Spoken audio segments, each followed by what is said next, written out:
Sri Krishna, Sri Krishna, Sri Krishna, Sri Krishna. Gurur Brahma, Gurur Vishnu, Gurur Devo Maheshwaraha, Guru Sakshat Parabrahma, Tasmai Shri Gurave Namaha, Tasmai Shri Gurave Namaha.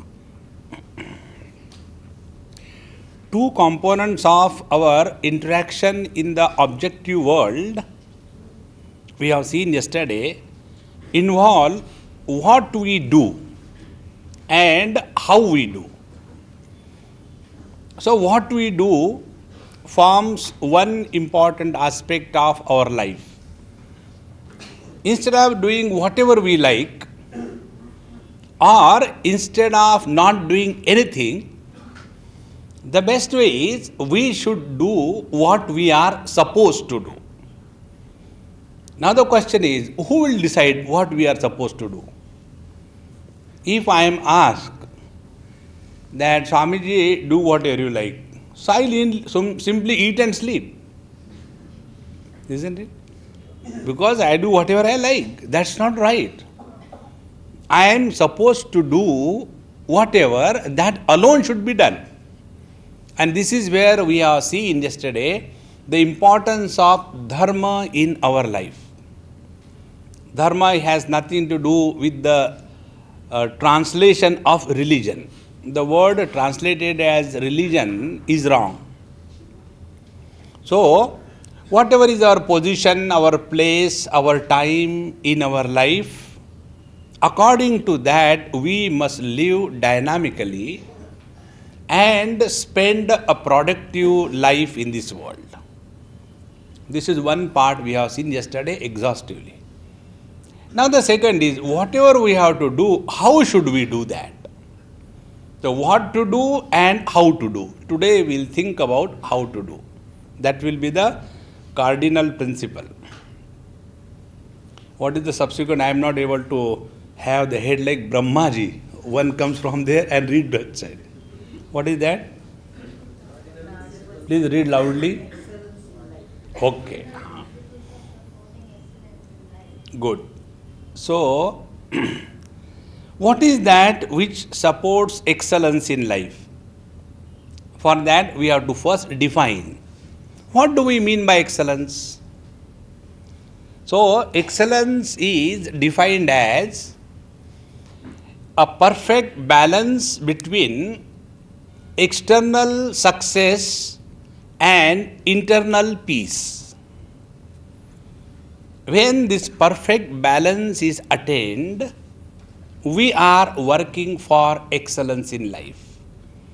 If our life is only one-sided, externally in the outer world, extremely successful, but when we come at home, a total flop show.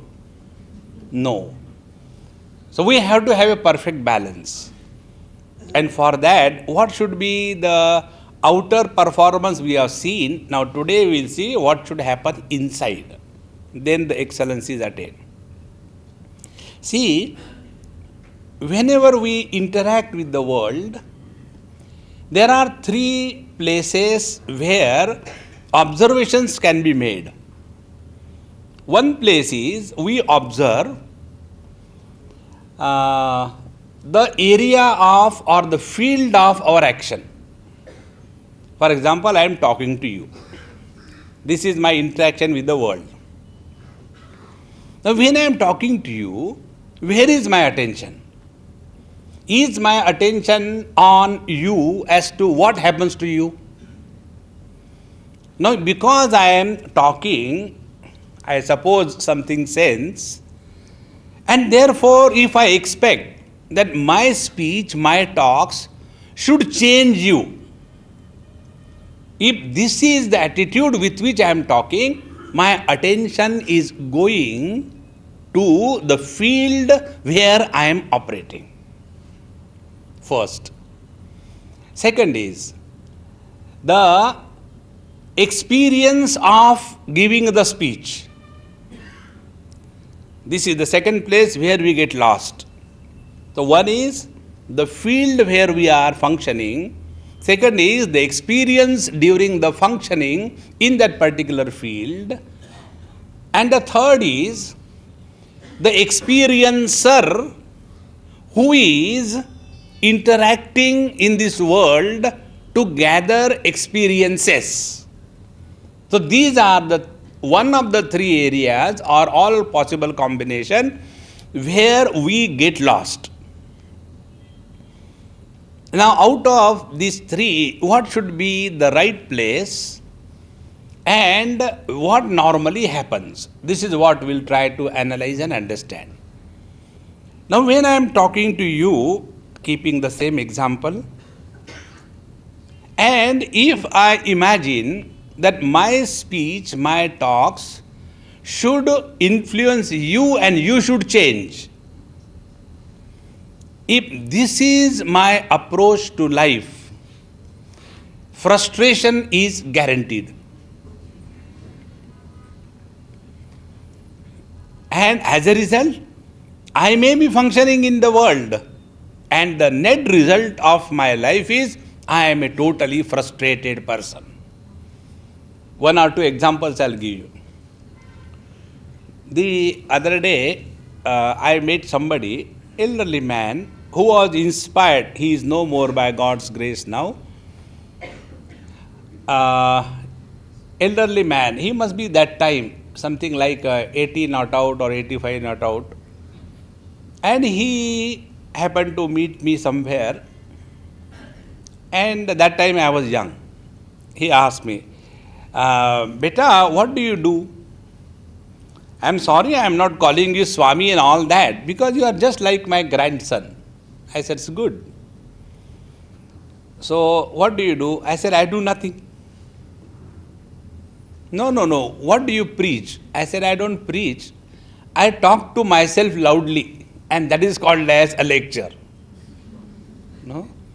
Loud thinking is called as a speech and a contemplative exercise. This is the basic difference between a teacher and a preacher. A preacher is not worried about himself. He is worried about the whole world and therefore most miserable. So,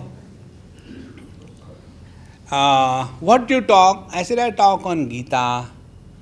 Do you think the world changes because of listening to Gita? I said, yes, I think the world never changes.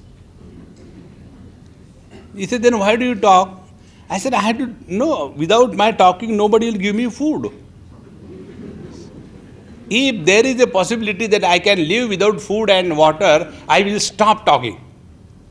But it doesn't happen, so I have to talk.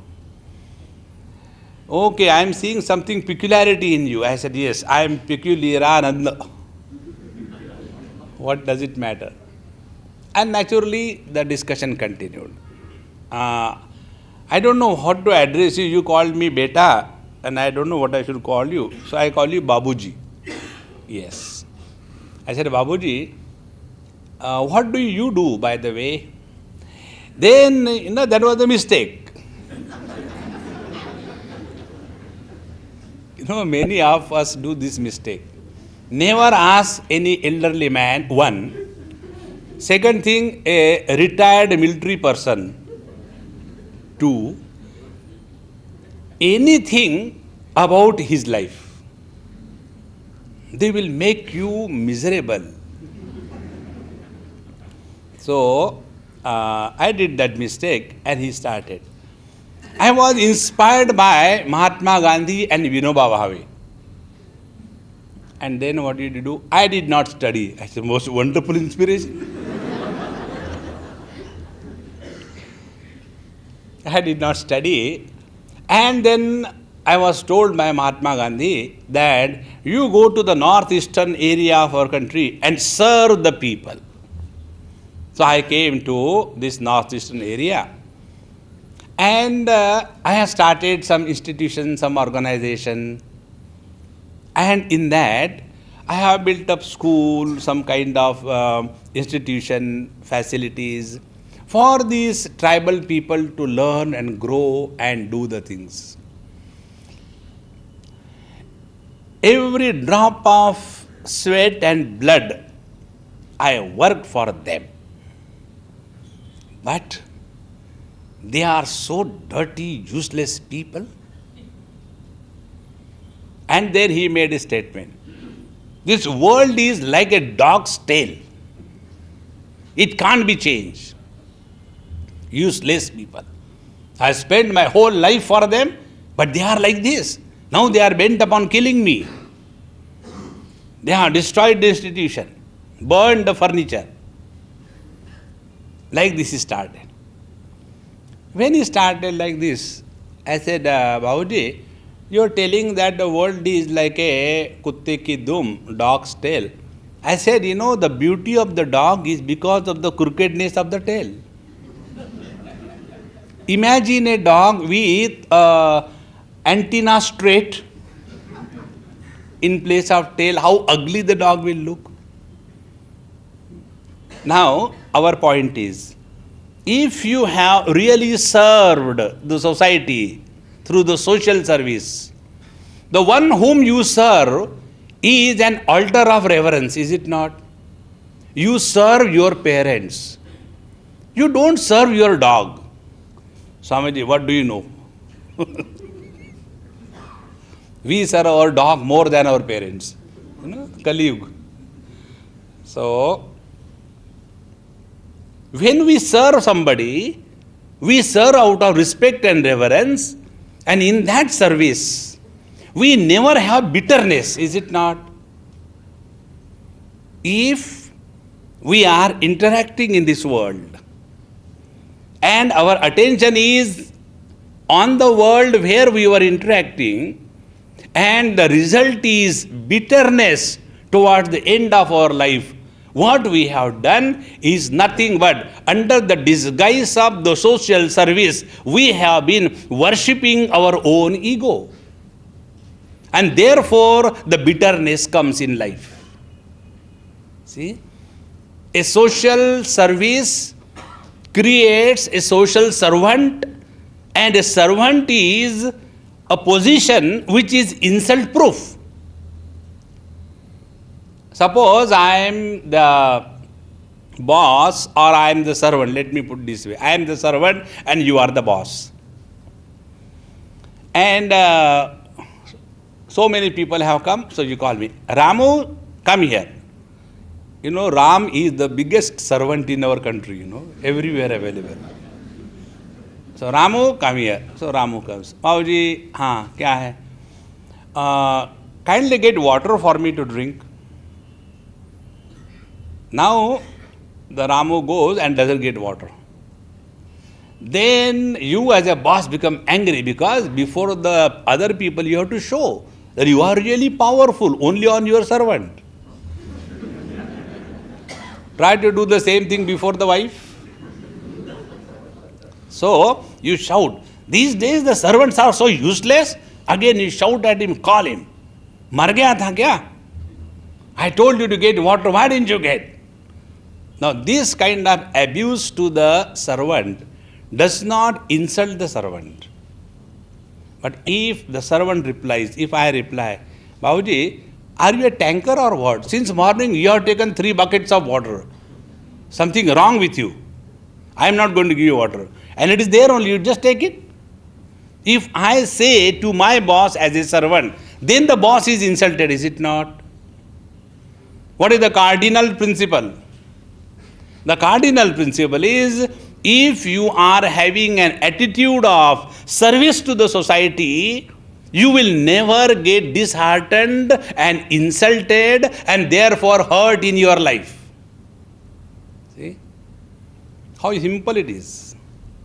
But we imagine that I am doing so much for the world, but the world is not changing. It will not change.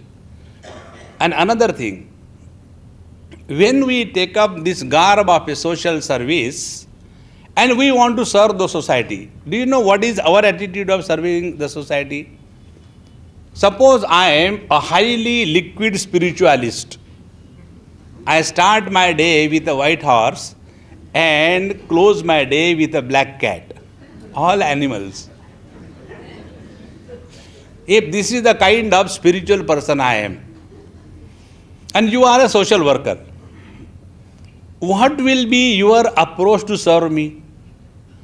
Swamiji, drinking is not good, Stop it. Why are you drinking, I will get you admitted to AA, Alcohol Anonymous.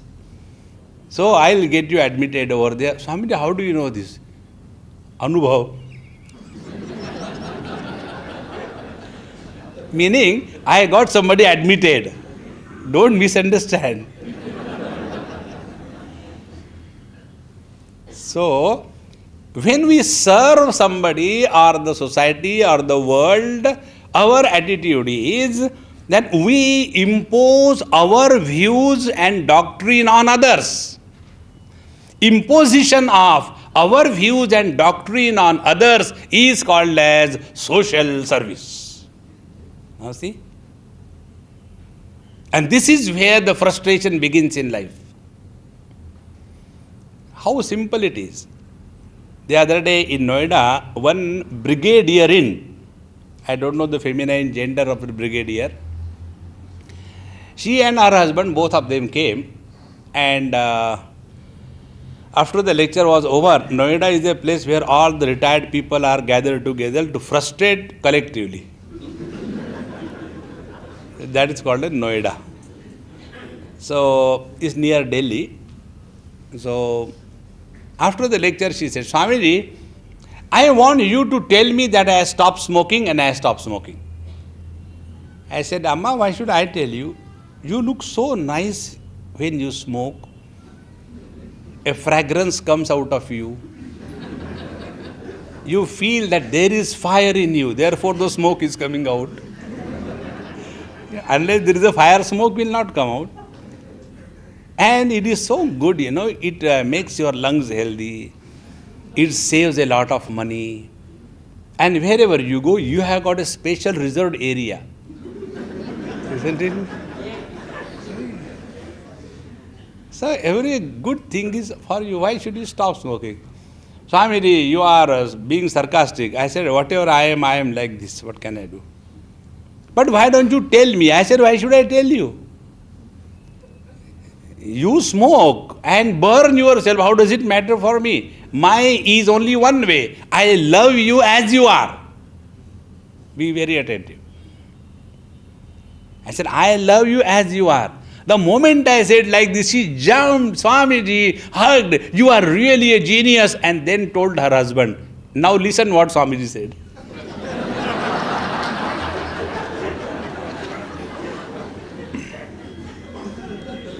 See,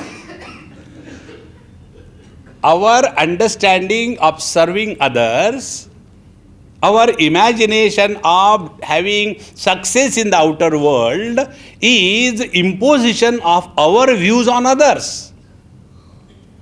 And in the material world, he who is able to do that, he is successful. But it is not a total success. See? Like, these big companies, they will corrupt your mind through terrible advertisement to such an extent that you want to put on only the same particular brand of shirt or pant on you because your mind is already corrupted.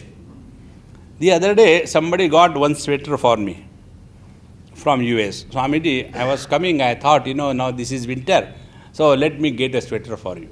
So this is. I said, how much it costed? He said, no, Swamiji, don't worry. But it is expensive and it is good quality. So I started seeing, made in Ludhiana. See? Friends, whenever we are functioning in this world, if our attention is on the outer world, the periphery of our personality, we will be going away from us.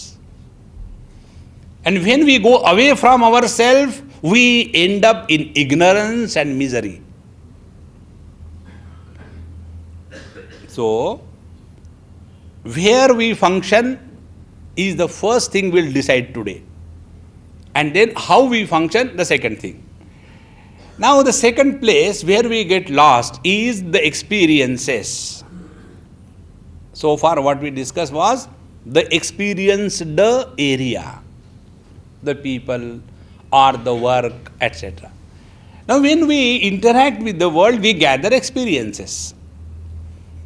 Then we get so much lost in the experiences that we are unable to drop the load of the experiences that we are carrying, and everywhere, anywhere we go, like a default pop on your monitor, everything that you come across, suddenly one experience pops out. And as a result, we are not able to remain in the present. Now try to understand this. This is a very common observation if you observe. When there are people, then there will be small groups formed. In any big company, big group of people, small groups will be formed. And then they will start discussing something or the other. Something, suppose you go to somebody's house. There are many NRIs who come and settle in India. Now they have nothing except I was in Paris, and I was in Hong Kong, and I was in Switzerland, and I was in Singapore, and therefore they have to justify they were there. So there is something called as the conversation pieces in every house. Because there is nothing worth talking. This doll, this is from Hong Kong. I have stolen it.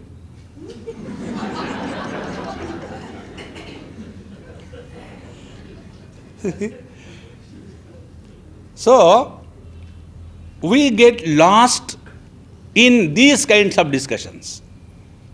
So, one person says, when, I went to, Switzerland, it so happened it was so cold and it was so miserable and I didn't know anything, and by mistake, instead of the second class, I got into the first class and I had only second class ticket, and the TT came and he asked me, and then I told him frankly, I have asked that counter fellow to give me first class ticket. If he has given, what can I do? I didn't see. It is my fault. I'm sorry.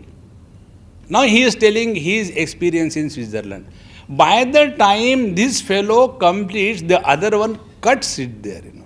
ये तो कुछ भी नहीं, तुमको India की बात बताता हूँ. And then he will start his Indian experience. Once I was going, and this happened, and then somebody pickpocketed, and I had no money, and I was so frustrated. Now what will I do? Everything has gone. The TT will harass me. And then, I don't know, the TT came and I told him very frankly, sincerely, I don't know what happened. He looked at me. He said, don't worry. He cut a receipt for the amount and gave me, and he said, this is my address. On this address you send the money. I believe in you. In India now also good people are there. Second person is talking. The moment the second person is talking, the third person jumps with a similar kind of experience. And in this way, we only talk about our past wherever we go. This is how we get lost. Now, for example, this is one very important spiritual practice. When we are living in this world, interacting in this world, let us not get lost in comparing our experience with anybody's experience. See? Now what happens, the mother-in-law and the daughter-in-law. Anything the daughter-in-law does, mother-in-law, when I was, during our time, it was not like that. Today, the terrible things are happening. Naturally, because of you, only terrible things can alone happen. So this constant comparison of our experiences with the experiences of others is the area where we get totally lost and thereby divorce from our own inner beauty. See? As a result, we are all the time leading a life at a volatile mental existence. All the time in imagination. Now the third place where we get lost is the experiencer that I am. Now who is the experiencer? Be very attentive.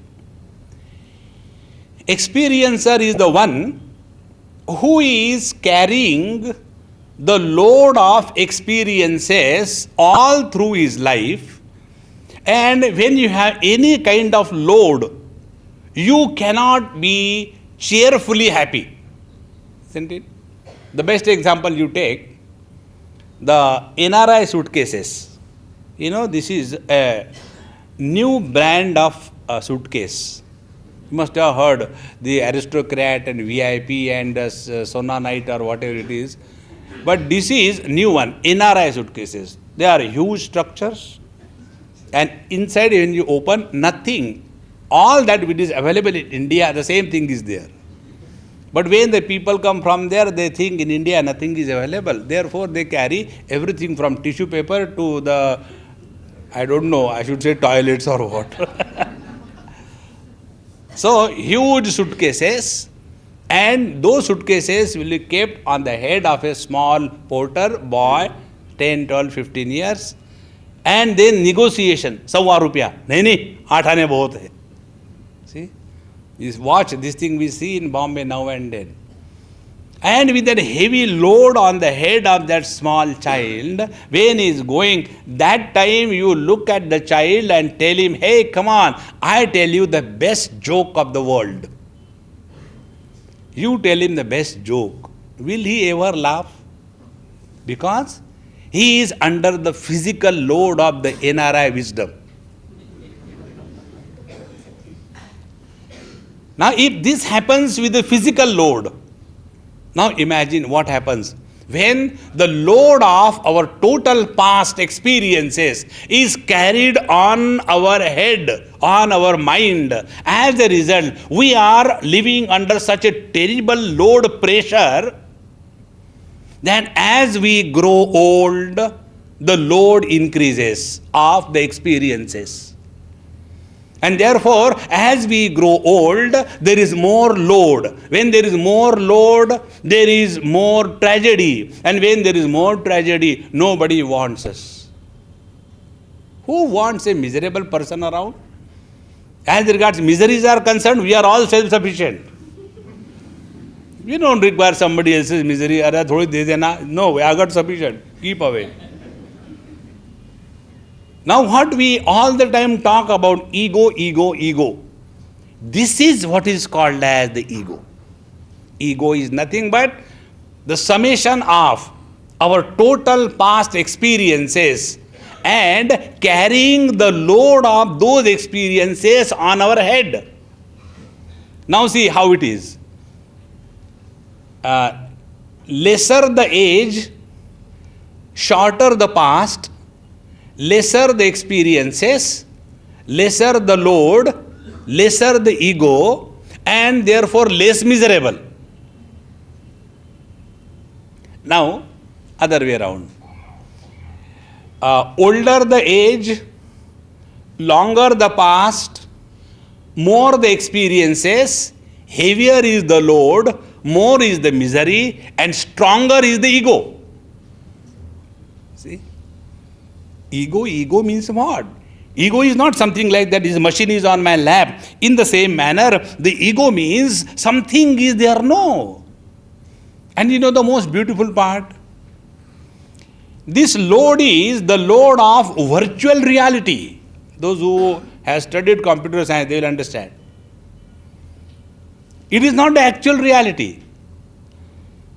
When your computer is new, let us say 40 GB, and then you have put a lot of data into that.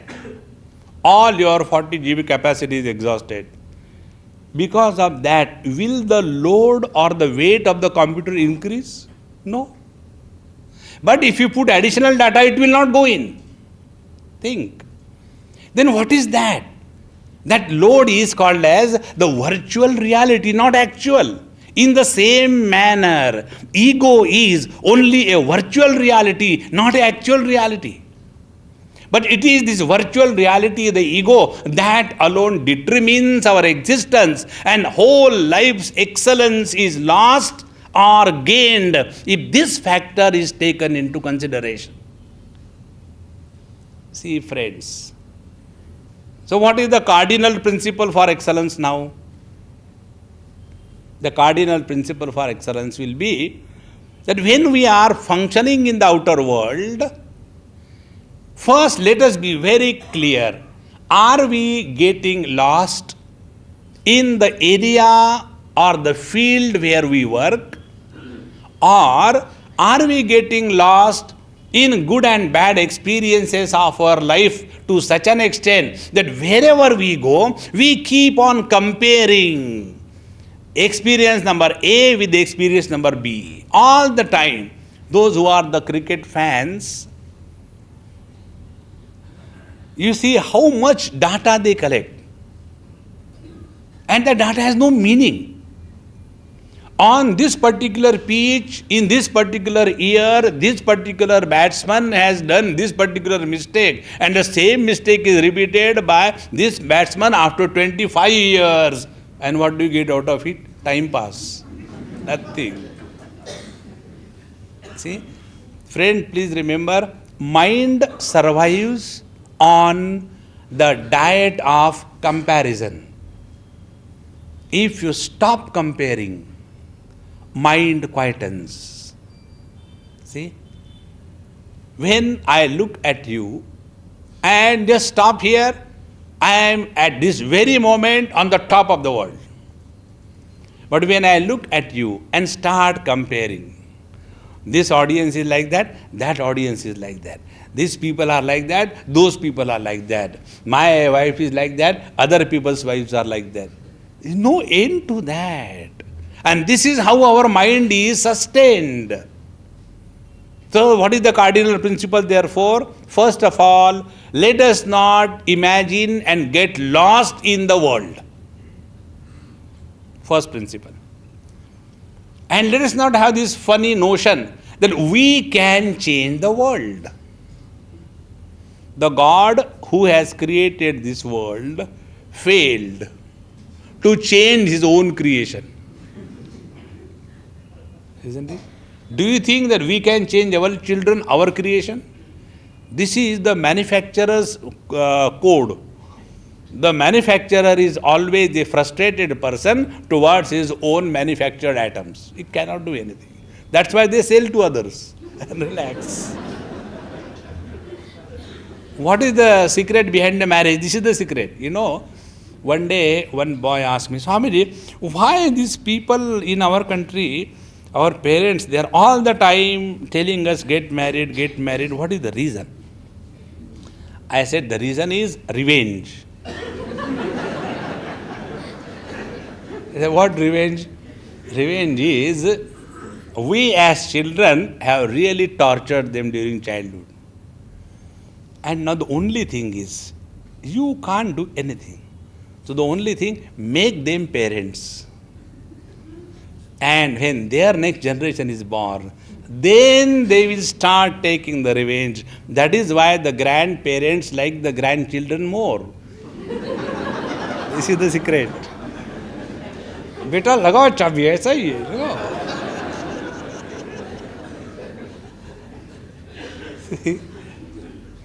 So, when we are living in this world, please understand, let us not bother to change anybody in this world.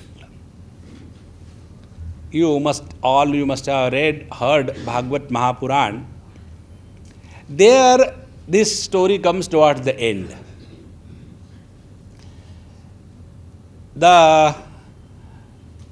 All the children of Bhagwan Krishna, you know Bhagwan Krishna's name? He was a Gujarati, first of all.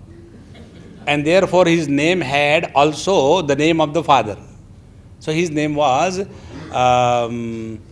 S.V. Yadav. You know that? He was born in the Yadukula, therefore Yadav. So S means Sri Krishna, V means Vasudev. Sri Krishna Vasudev Yadav. One day somebody came to Bombay, asked me, Swamiji, we want to invite you and we want to discuss certain formalities. Who is your secretary? I said, he is Mr. S.V. Yadav. Where he is in Dwarka.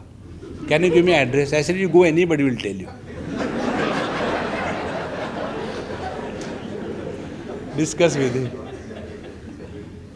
So, this Bhagwan Sri Krishna S.V. Yadav, he found that his own children were becoming uncontrollable. It went to such an extent that they did not hesitate to raise hand on Bhagwan himself. If you have got one child, two child, you understand the difficulty. Bhagwan Sri Krishna had 10 plus 1 children from each marriage. And he had married 16,108 wives. You can imagine so many children like a poultry farm. And they were attacking him. And that is the reason. Then the best thing he thought, let me put them together to fight with each other. So I am saved. And this is how all the Yadavas were fighting with each other and killed, but for 4, 5 still remain alive.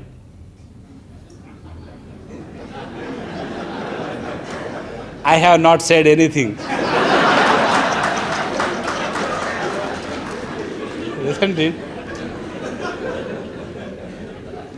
And they are still continuing with the same zest. Now see, where Bhagwan Sri Krishna could do nothing to his own children, do you think you and me can do anything? But we are all the time thinking and imagining that our children should do this, our children should do that. It will never happen. I'll tell you the secret. Children are those whose debts you have not paid in your last life. You must have taken a lot of money from somebody and never returned. You may declare bankruptcy in the modern era of our existence and get away from all the debts. But in the divine law, this is not possible. So whatever money you have taken, not paid back, the same fellow comes as your own son or daughter and takes out each pie. Kahan jaoge? This is the truth. So, first, if we have to function in the world, function with a matter of fact understanding. Don't get involved beyond requirement. Very, very important. Now the second aspect. Let us not get carried away by the experiences. The moment you talk about your own experiences, you diverge from the present and lost in the past. This is one of the reasons why the elderly people are not very much appreciated by the younger generation. Anywhere they go, they will bring their own past. And friends, please remember this cardinal principle. Nobody is interested in our past. They are interested in their future. But all the time the same thing we bring. You must have seen in your own houses. The son says, Dad, I want to get new shoes and new design has come in the market. New shoes. Last month only you have purchased. Do you have got 100 legs or what? 2 legs, enough. If he stops there, then he is not Indian father. When we were young, we used to go without shoes to the school. Then, Dad, latest jeans have come, Jari wali jean, with the design, And everybody in our college puts on, if I don't put on, they'll call me outdated. So please get me that jean. Last month only you purchased one jean. What is this? When we were in the college, we used to go without jean. See? This is how the mind is constantly talking about our experiences in the past, and we are blind to the realities of the present. Please understand this. The more importance you give to the experiences of the past, you are not available to the realities of the present. And this is how we are unable to bring out the excellent in us. Friends, please remember, a person who is not able to change According to the changing circumstances, he is outdated and uprooted. Please understand this. Take our Indian politics. Earlier there used to be only one party politics. Now it is the jugaad politics. You know this? No? You are not well informed.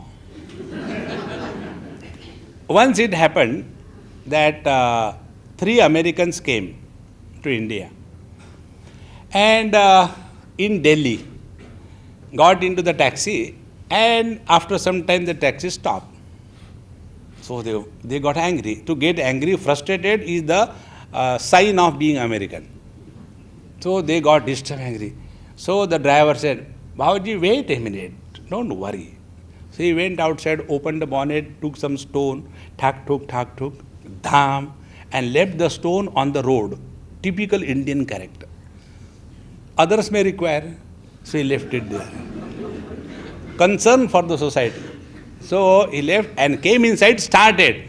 And Americans were surprised. Hey, what did he do? Nothing, jugaad kar liya. Afterwards, they went ahead. Then they were going by the lift on some 10th or 12th floor. Halfway, the lift stopped. Again, panic. So the liftman said, don't worry, something will happen. Again he did again he started. Hey, what did he do? No, kuch jugaad kar liya. Now this jugaad, every time these fellows were listening, immediately phoned to Bill Gates. Sir, there is a jugaad technology in India which can fix every problem. So why don't you get it? Immediately Bill Gates phones our Prime Minister, Atal Bihari Vajpayee Maharaj. Sir, I understand there is jugaad technology. We want to buy it outright and it will be our registered thing. Nobody can use it. Patented. So please tell us code. Our Prime Minister says, sorry, that technology we don't give. Why? Because of the jugaad technology only my ministry is surviving.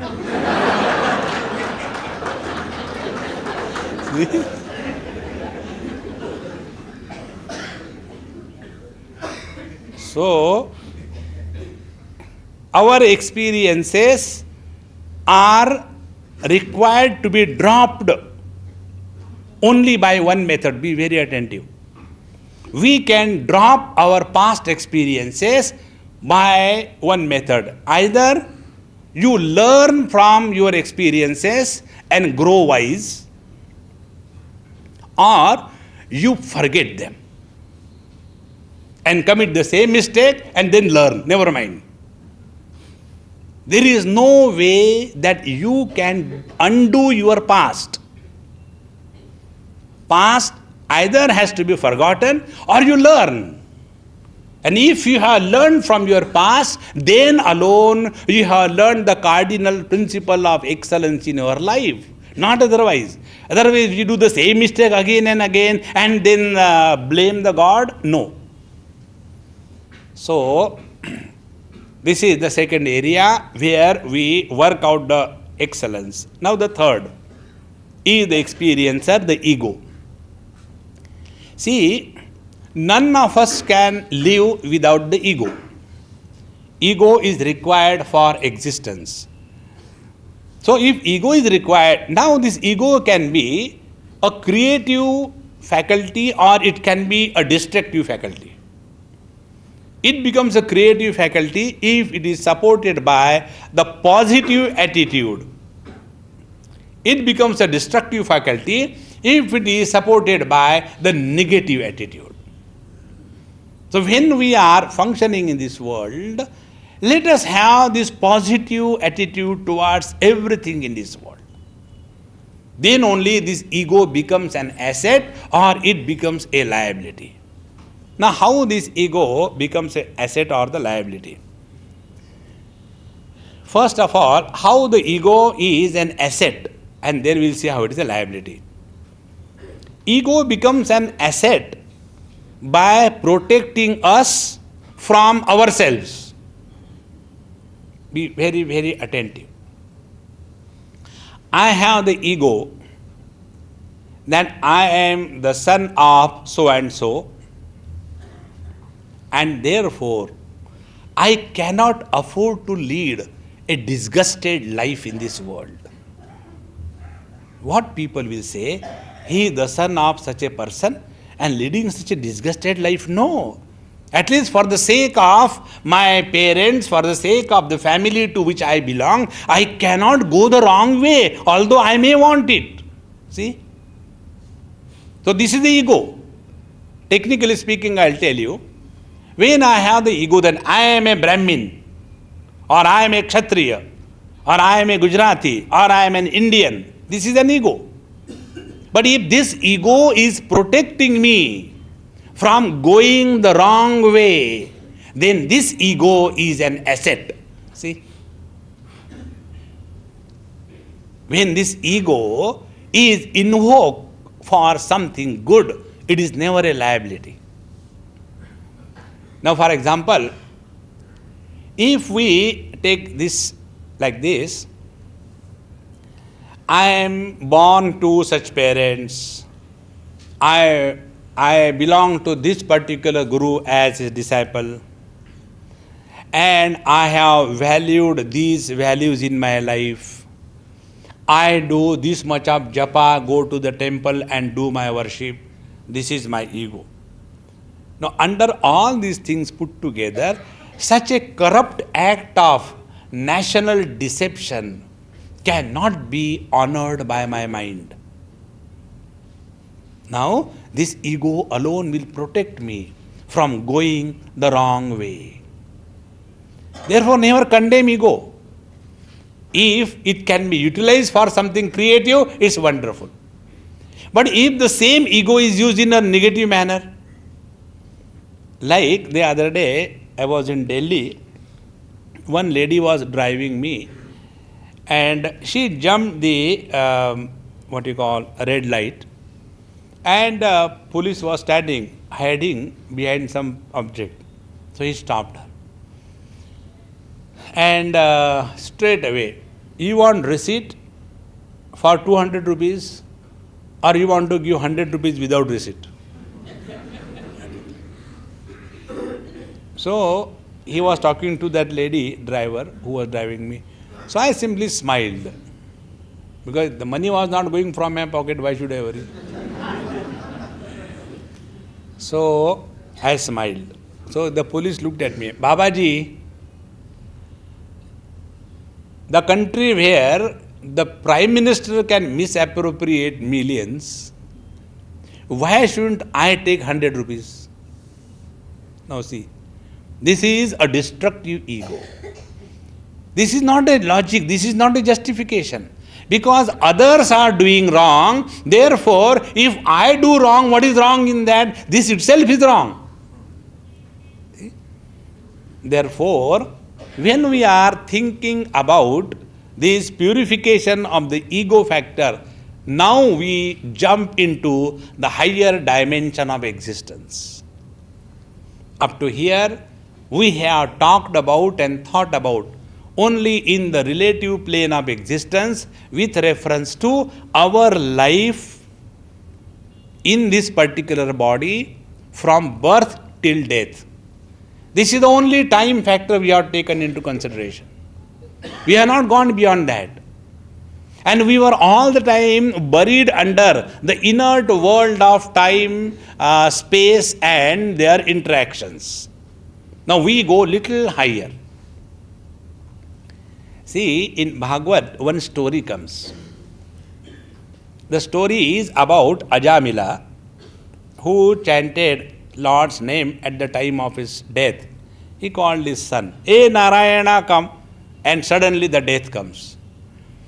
Now when the death comes, those Yamadutas come to take him away, and at very moment Vishnu's messengers also come, and they say, "Hey, where are you taking? That's our prey, that's our prey, you cannot take." They start fighting.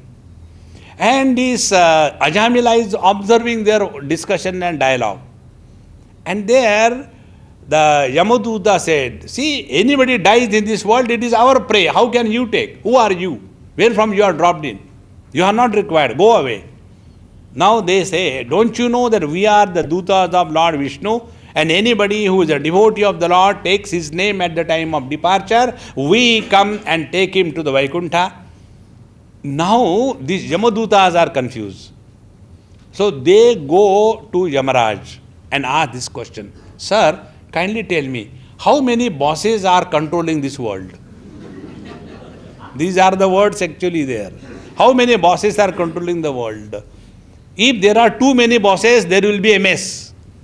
If there is one boss, then the things can go very well. So the Yamaraj says, why you are asking this question? Then they tell, this is what has happened. Then the Vishnu Dutas ask these Yamadutas, you tell me on what ground you are taking him there? Who decides this? Then they tell the story, the facts. This is very important topic. All of us are functioning only when we are alive, not when we are dead, or not when we are not identified with our gross body. When we are sleeping, snoring sleep, and suppose I am a football player. Now what a football player can dream? A penalty corner, maximum. He cannot think more than that. So I was dreaming the penalty corner. And my child was sleeping with me. And that penalty corner has pushed the child out of the bed. Now when this happened, that time my wife will look at me. This Rakshasa doesn't stop kicking even in the deep sleep. And she will take the child and she will think, thank God the child has protected me.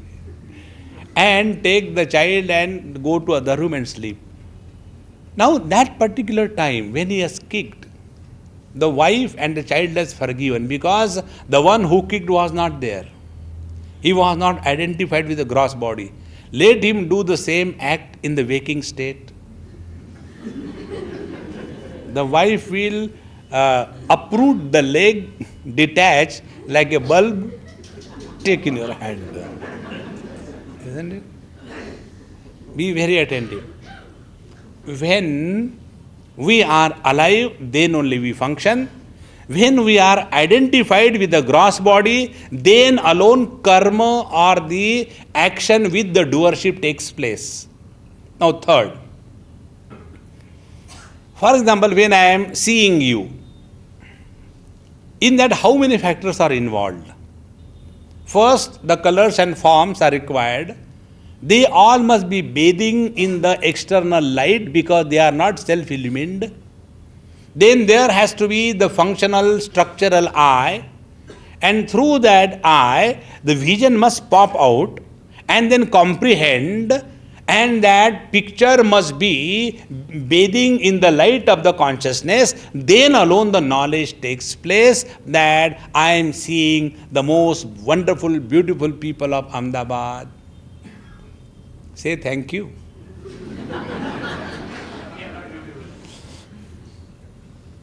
You are modest. So, when this happened, now see, that conscious principle, because of which we are able to see, is technically labeled as the presiding deity of vision, called as Lord Sun. When we are hearing, the presiding deity, the conscious principle, because of which the hearing is possible, is called as the Dig Devata. When we are able to taste by our rasana, by our tongue, that time the presiding deity is called as the Varuna Devata. In short, every faculty of ours is enlivened by the touch of consciousness, and each place the touch of consciousness is labeled separately for our understanding. Now, the next step. When the jiva, the soul, leaves the body is dropped, immediately, even faster than your cable network, faster than that, immediately all the gods which were presiding over all the faculties, they report to Lord Yamaraj, the Gabriel, the Chitragupta. This is his total data, and this is what he has done or not done. And thereafter the Jiva soul goes there and starts arguing. I have done so much good, why are you sending me to hell? I have done this, I have done that. All the things he starts over there. Once one man went and started fighting with those people. So Yamaraj said, hey, what is the reason why there is such a jam, traffic jam? So the Yamaduta said, this fellow is arguing for nothing. What is the problem? Tell me. See, he has donated 4 annas once in a while, and that is the merit he has acquired, and as a result he wants to go to heaven, but according to our law, he has to go first to the hell and then to the heaven. But he doesn't agree. He said, I want to go first to the heaven. Therefore we are arguing. Yamaraj said, send him here. So he goes to Yamaraj. He said, what you have done? Good work, tell me. I have donated 4 annas to a beggar, and therefore I have to go to heaven. Yamaraj pulls the drawer, takes out the 4 annas, gives to him, take it, send him to hell for all the time. So, all the faculties are presided over by the divine presence, and that divine presence is responsible for all our good and bad experiences in this life. And friends, our life does not begin from the womb and does not conclude in the tomb. Our life extends beyond these 2 imaginary posts of birth and death. And this is a big jump in understanding the cardinal principles of excellence. You know, the great tabla master Zakir Hussain, when he was so small, shorter than the tabla, he could play so well. Where from he has learned that? See, a life is not a sudden beginning. It is a continuum. And therefore, whatever we are today is the expression of our past. Suppose today you are a doctor. That doesn't mean, Mommy, I don't know what happened. Last night I slept, as an engineer. Suddenly when I became a doctor. Then you must be a cartoon show. In cartoon show, this can happen. So, if I am a doctor today, I have gone in the past through the discipline of, first of all, dissecting the dead bodies, and afterward making the live bodies dead. I have gone through that. Isn't it? Then alone I can become a doctor. It has not suddenly happened. In the same manner, whatever we are today, where we are born, how are our faculties, this is all determined by our own immediate past. Once we become aware of this fact, that let us stop blaming the world for all that is happening to us. All that is happening to us is exclusively, squarely standing on our own shoulder. Nobody is responsible for any joys or sorrows in our life. Friends, the moment you take this step in your life, your attention will be taken away from the world and will be focused on yourself. When the attention is focused on yourself, then only there is a possibility that you want to change yourself. The cardinal principle of success and excellence is readiness to change ourselves and the ability to change ourselves. If we don't want to change, even God will fail. See? It is we who have to decide. And if this is to be done, the first important principle is focus attention on yourself. Not on the world. What the world is, how the people are, the government is corrupt. See, normally what we understand by corruption, if somebody eats money, it's called as corruption. Do you know who is a non-corrupt person? A non-corrupt person is the one who never got an opportunity. Is a non-corrupt person. That's it. And we imagine only taking or exchanging money is corruption. No. There are many methods of corruption. First method of corruption is money, which is very conspicuous. This scam, that scam. Second method of corruption is you go to the office and don't work. Do you think it is less corruption? Third corruption. You go to the school and college and don't study. That is corruption. Fourth corruption. You take the salary of teaching the students but cheat them and ask them, come to my coaching class, then only you will get marks. Is it less corruption? Think. Become a Babaji. Instead of giving the wisdom free to the world, make a trade and a business out of spirituality and earn money and have big things collected. Do you think it is less corruption? Friends, corruption is only one. When you have forgotten the goal of your life and get lost in this relative existence, that is real corruption. Therefore, it is extremely necessary for all of us that we learn to focus our attention to ourselves. That is important. And when we focus attention to ourselves, then only we will know where are we going wrong. See?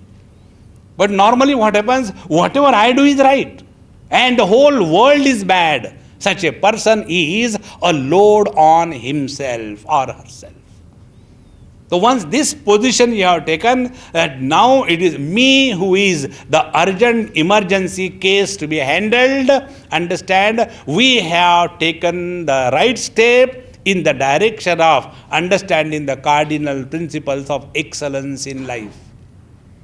One or two examples I will give you. For this, please read and reflect and evaluate your own life in the light of the lives of the great masters. If you read the life of Napoleon, whatever he was, how he was able to motivate and guide so many people. When he used to be on the battlefield and then he has to retire tired, so he will give the charge to the next commander and he will say, I shall be back in 15-20 minutes. 20 minutes he will go to his tent and sleep so deep, only 20 minutes. But that 20 minutes sleep was enough for him to get recharged. This freedom to withdraw from the world and to involve in the world with our will is the cardinal principle of success in life. For us, when we have to study, the mind runs everywhere except the books. When we have to take the food is in front and we are worried about, this Ganguly should be removed and some Bengali should be kept. Now food is here and you are watching over there constantly and then you get confused whether I had to eat the newspaper or the sandwich and you get confused. Why? Because you are totally lost. Friends, that freedom to apply the mind to a given job for a required length of time is the cardinal principle of excellence in life. This can come only when the mind is under perfect control. Very important. And when we say the mind is under perfect control means what? Please understand this also. If I say my car is under my perfect control, how? I have parked it in my garage and never take out. That is the parking of a car is different than keeping the car under your control. We have to use the mind. We have to go in the world with the same mind and yet the mind is under our absolute control. Then only we are the masters, not otherwise. So, If this is clearly understood, that if there is something which is urgently required to be taken care of, it is this ego, this I, this me, who needs to be repaired, to be improved, to be corrected. And once this focus is directed towards the self, you will see slowly all the positive, creative qualities will be discovered and uncovered in your own life. And as a result, you will discover that you are the source of all the best in the whole universe. See? You don't have to borrow anything from outside. Everything is within us. And this is presently covered only because either we are lost in the world, or we are lost in the experiences, or we are lost in the ego, the total load of our past memories. And therefore, once we have got this mind under our control properly, now the second step is that our existence is not merely existence in the present relative state, but we existed before the birth and continue to exist after the death of the body. The moment you accept this principle, you have discovered a wider horizon of existence. See, when you see some video clipping on your computer, small one, and I'm not enjoying, can't you make it bigger? And then you make to the size of the screen. Now it is very good. In the same manner, let us remove those small blinkers of looking at life from the womb to the tomb and go beyond that and see what a beautiful life is. Then alone something higher can be conceived. Then alone something higher can be perceived.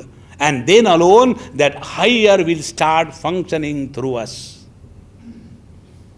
So what is the cardinal principle now? The cardinal principle is invocation of the dormant potentialities present in us to its full maturity is possible, and we have to work for that. It is not that only few selected people were genius and others are dumb. No, they have worked for it. And this is what we have to work on ourselves. Therefore, friends, if we really want to make the best use of our life, please remember, focus attention on yourself. While coming, I was reading some sticker or big poster prepared by AMA. Last time Nayarji distributed it.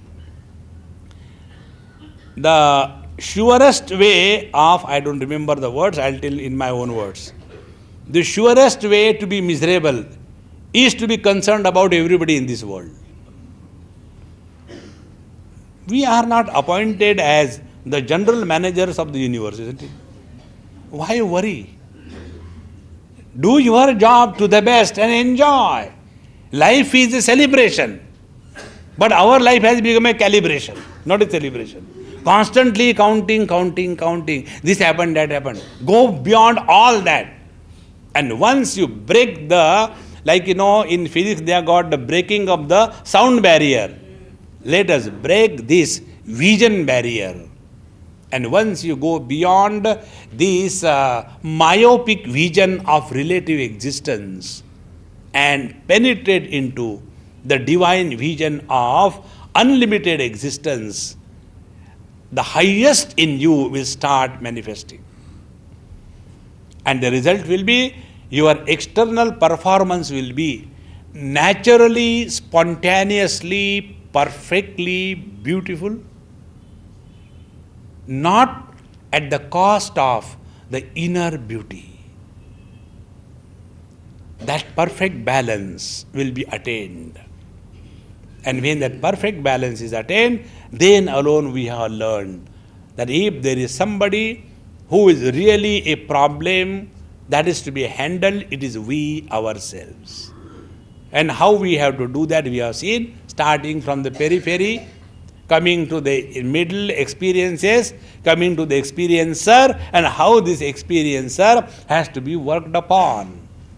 So the moment we become centered towards the self, then you can start working on that, and then we come to know that this world is most beautiful. See, in this world you and me live, and in the same world the great masters also lived. All the great masters who lived in this world, they were not given all the time the beds of roses. No. Every one of them have gone through the torture of this relative existence, yet they have no complaints. And how beautifully they have lived their life. The only reason is they have focused attention on their self. And when we start focusing attention on ourselves, then the dimension of our life changes. We no more are satisfied with the small little things. I got this thing and I didn't get this thing. And he got one increment more and I got one increment less. Third class? There is something higher in life. And unless we come out of these small little things, we will never be able to understand life nor live life to the fulfillment. Therefore, friends, today we have seen the cardinal principle as to what we act yesterday, today, how we live in this world. And when this vision is changed, then the performance of a person with a change vision is the next theme. How a person with a change vision lives in this world. One example I will give and conclude. We will expand it tomorrow. Student goes to the medical college and he goes there with a knowledge that these are all human beings. He goes through a training, and when he goes through the training, he is given a training to change his vision. And when he comes out, he looks upon all the human beings as patients. He doesn't look at them as human beings, patients. And the moment we become his patients, he starts seeing the purse.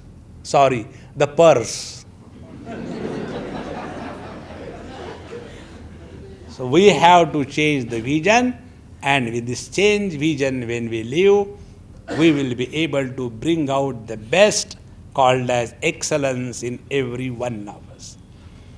Om Purnamadaha Purnamidam Purnaat Purnamudachyate Purnasya Purnamadaya Purnamevavashishyate. Om Shanti Shanti Shanti. Harihi Om. Shri Gurubhyo Namaha. Harihi Om.